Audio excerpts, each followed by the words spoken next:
All right, it's Friday afternoon. I just signed off from work for the day. Got some parts in so I can get to work on this stuff. I've got a new starter for Way Cool Jr. I got to put on here. But the priority is to get finished up with the Explorer here. And I've got my intake gaskets and valve cover gaskets, new PCV valve. And I'm going to get to work on this and try to get this finished up so I can give it to my sister-in-law. So I'm going to go into a little bit today on how to figure out where your oil leaks are coming from, if you've got oil leaking from an engine. You can see here, it's wet and it's leaking down on the exhaust manifolds. So when you're looking at an engine, your oil leaks are going to be, you look at the highest point that you have oil on an engine, and your oil leaks aren't going to be above that. So if you're down there on the oil pan and you see oil on the oil pan, but you don't see any oil on this area, it's not going to be your valve cover gaskets. It's going to be the oil pan or something at that level. Now, if you've got oil all the way up to here, you know your oil pan's not the cause of it. It's going to be something higher like the valve cover gaskets, and that's what we have here. Now, an exception to this is your harmonic balancer. I don't know how well you can see down here, but your harmonic balancer is down there on the crankshaft.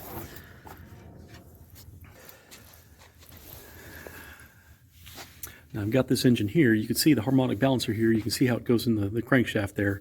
If you have a leak down here in this crankshaft seal, the oil is going to leak out onto the balancer, and the balancer spinning, it's going to sling oil all over the place, so you'll have oil all over the front of the motor. So if you have oil everywhere and you check the back side of the harmonic balancer and it's dry, you know the balancer isn't the cause of it. But a lot of times, if you have oil everywhere, that's going to be the cause of it.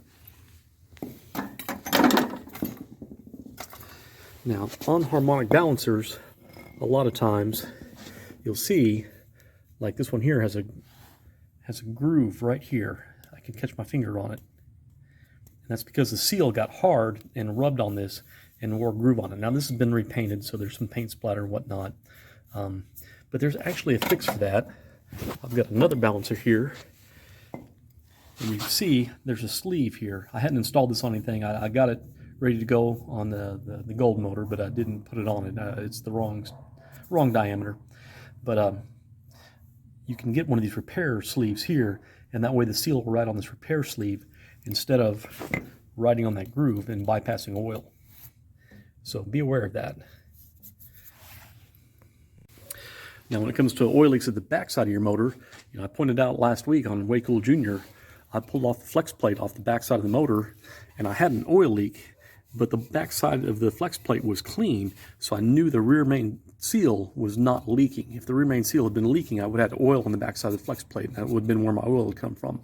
Instead, the back two nuts on the oil pan, which you can't really see back here, but there's two nuts back here on these oil pans that hold them in place, and those two nuts were loose, and that's why I had oil leaking out.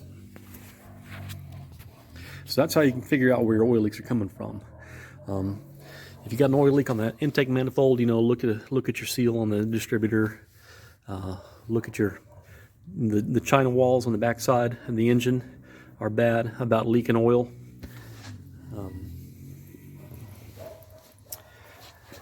So things to think of. All right, so I got the driver's side valve cover off, and I pulled the gasket out of the valve cover, and it's nice and soft and pliable until you get right here. And I don't know if you can see, this is very hard and plasticky right here. This is on the bottom end of the valve cover. The valve cover sits like this on the engine, and so this is on the lower side, right above the exhaust. And yeah, it's turned to plastic basically. It's hard, brittle, and that's where it's leaking from. And so that looks like a good diagnosis there. I'm gonna get the new gasket on. This is kind of a pain in the butt.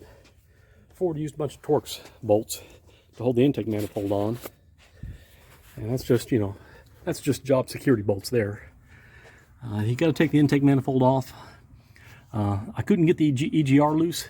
It's a plastic intake manifold with this metal fitting here, and if you try to wrench on this, you're going to break the plastic intake manifold. So these two bolts come in from the backside, kind of hidden, and so it's a pain in the butt. I got those out and took it loose that way instead of taking this loose. I would have taken it loose down at the exhaust manifold, but it's even more stuck down there. So I'm just gonna have to be real careful about putting this intake back in and getting those 2 bolts into that. The gasket fell off. Yeah, I don't know if I got a new gasket for that or not. I may have to go get one, but that needs a new gasket on it. So still got to take this intake, this valve cover gasket off, and I'll get these. It's not a terrible job. One thing I will say, I took the manifold loose, and there's all kinds of garbage here and around the intake ports. And so I got my vacuum out real quick and I stuck the vacuum down into each one of these ports to try to suck up anything that fell in. So be mindful of that when you take this off. You're gonna have to have a vacuum handy. So this EGR pipe does have to come out for this valve cover to come out. And you know, I showed earlier that it was kind of stuck down the bottom. Well, how do you get it out if it's stuck? Well, you see I got that wrench on there. I jacked it up, pulled the wheel off of it, and if you go in through this opening here, you can get straight onto that nut. And basically I'm having to get my mini sledge and hit this, and it's turning a little bit at a time. I sprayed it down with the PB blaster, hit it, and I'm getting, you know, a 1/12 of a turn at a time, flip the wrench over, get the rest of the way, and then flip it back over and start over again. So it should free up here in the next few minutes, and I'll get that pipe out. Alright, so I worked on this for a little last night. You can see the EGR tube here is moved from being parallel to the intake to being angled. So I know I've turned this EGR tube a bit. It's not coming loose. And I worked on it last night. Couldn't get it free. And so I figured today I'd go by Steve's Wholesale Tools and I'd see if I could find a 27mm crow's foot with a 1/2-inch drive on it.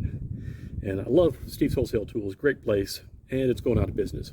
They don't have much of a selection, and so I looked and looked. I was able to find a 1 1/16" wrench, which is what I had down here, but it was flexing. It was flexing and coming off of the nut. So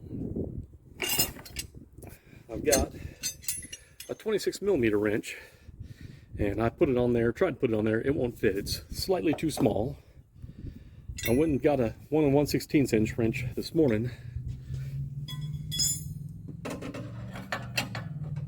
And as you can see, it's got a lot of play in it. I don't like that. That's going to flex. It's not going to break it loose. So I looked, and I do have a surplus of 1-inch wrenches. So I got this one here. I ground off the 1-inch markings, and I've stamped it 27.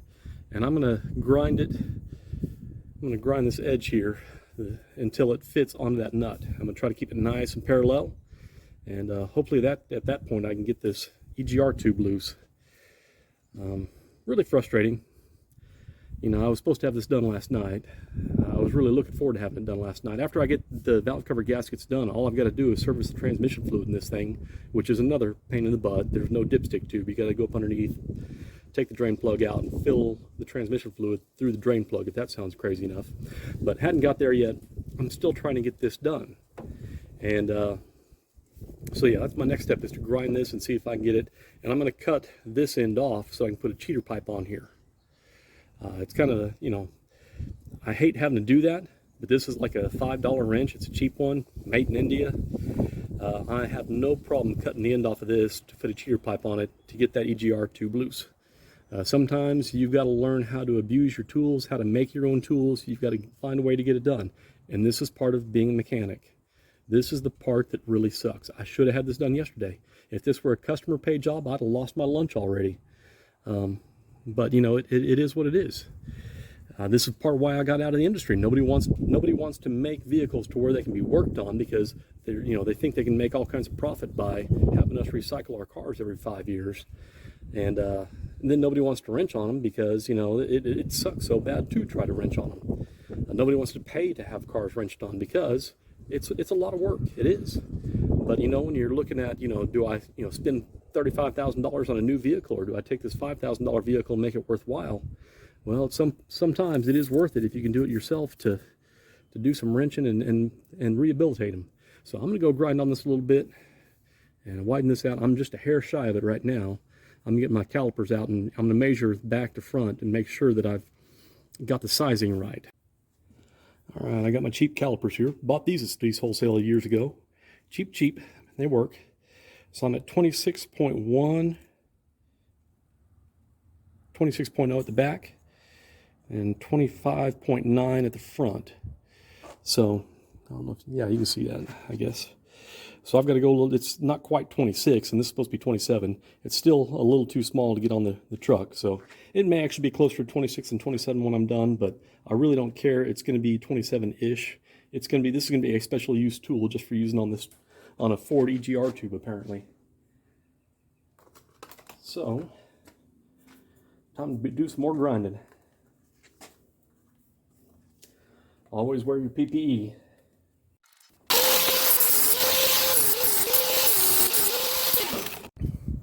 Alright, so I got the wrench real close to fitting. I can get it onto the nut, but I can't get all the way down, so I got a little bit more grinding to do. But I also cut off the back end, the boxed end of it, and I realized I've already modified this once before to fit on something crazy. This is ground down extra thin here to fit down someplace. I don't remember what I ground that down for. So I may at some point end up having to weld some rebar or something to this to make another handle for it. But yeah, this is not the first time I've had to make my own tools out of stuff.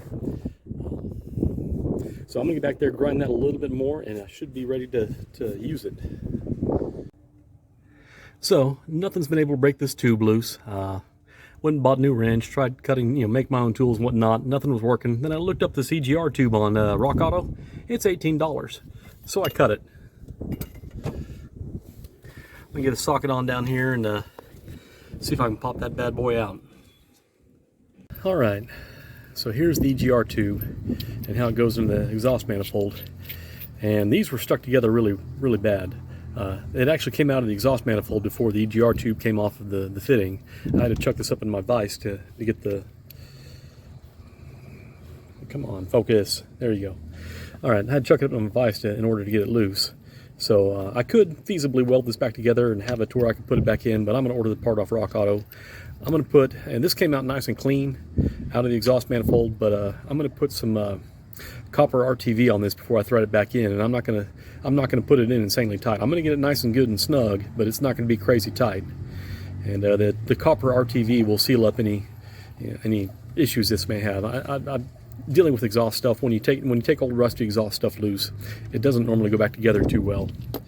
So I'll pucky that up and thread it in the bung down there, and then this will be ready for the new EGR tube whenever it comes in from Rock Auto. And I'm probably going to have to get some express shipping on that because I got to get this project done and out of the way. So anyways, yeah, there we go. Now to get this other valve cover done. All right, I got the fitting out of the other end, and the force I had to put on this nut in order to break it free from the EGR valve. If this were still bolted to the plastic intake manifold, I would have broken the plastic intake manifold to get this tube out. It's not good engineering. All right, sun's almost down. I got it back together. You can see I still got the EGR pipe off here. It goes up to here. I can access this without having to take everything back off. It's just going to be a little bit tight, and it doesn't have to be super tight. I'm just going to get in there, get it on, and this part will be done. I've got everything reconnected, all the wires, hoses, everything's back in place. I even took the time to put the little mud flap back in here with all these little divots in place like they're supposed to be, because I want everything to be, I want it to look factory. So, but you get done with one project, you get another. The Crown Vic died today. It's gone all rod and knocky, and the transmission's not working right.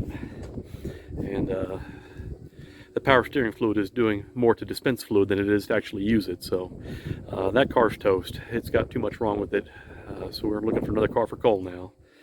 But this is how it is. You get one thing done, you got another project lined up, and I still don't have the starter in Way Cool Jr. yet, but we'll get there.